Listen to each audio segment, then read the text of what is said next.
not going to do that. It's a big call for you to stand there and say he must resign. If he doesn't, what are you going to do? Are you going to keep asking for him to resign until there's a next general election? Well, I've been prompted many times to call for the Prime Minister to resign. I know, and you haven't done it. I've always resisted, but we've reached a point, and this is the important thing. The Prime Minister has degraded the office of Prime Minister, and he has lost all authority, not only in his own party, but in the country. And therefore, when he tries to persuade the public about how they should behave during the rest of the pandemic, he won't be taken seriously. And it's not just the pandemic. There's you know, at the moment there are Russian troops in Ukraine. We've got energy bills and we've got the NHS. So he's lost authority. We are a country. You know what I'm going to ask? Well, no, but just let me finish, because I have decided to make this call. It's a very important call. I waited, but we're now a country paralysed by the weakness of the Prime Minister, and that's why, in the national interest, he has to go. Have you broken COVID rules? No, I haven't. So what is that photograph that a lot of people will have seen? It's been on the front pages. It's taken last year, end of April, beginning of May. Just explain what that was. Happily. I was in a constituency office just days before the election. We were very busy. We were working in the office.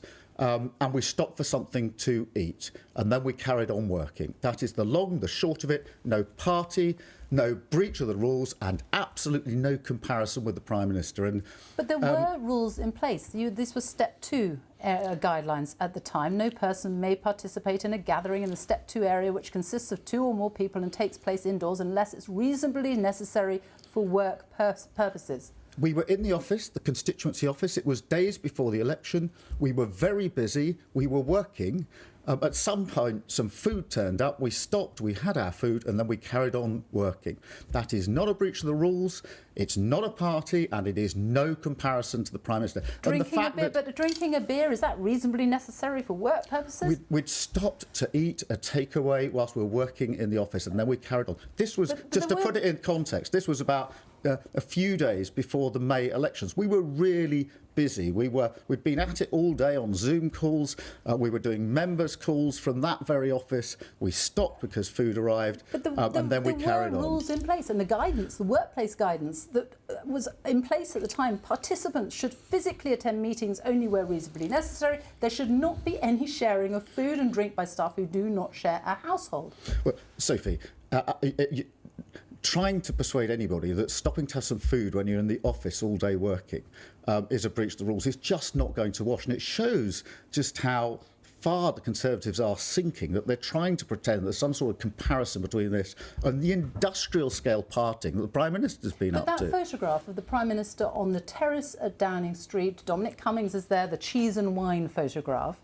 Why is that any different? That is an office. We can't hear what they were saying. They say it was a meeting. You say that was a meeting. Why is that any different? Well, people will look at the photos and make their own minds up. But I think that there is simply no comparison. That is my point. People are making their own minds up on photographs, aren't they? And they were having cheese and wine, they say. They were having a work meeting like you were. They were outside, which actually is safer in terms of the virus than being inside drinking beer with colleagues. But Sophie, I've explained we were in the office. It was days before the election. We were working really hard. At some point in the evening, a takeaway arrived and we stopped and we ate it. That is the long and the short of it. Not a party, not a breach of the rules, and no comparison with the Prime Minister. So you have accepted that drinking was OK within the guidelines at the time. Where do you draw the line?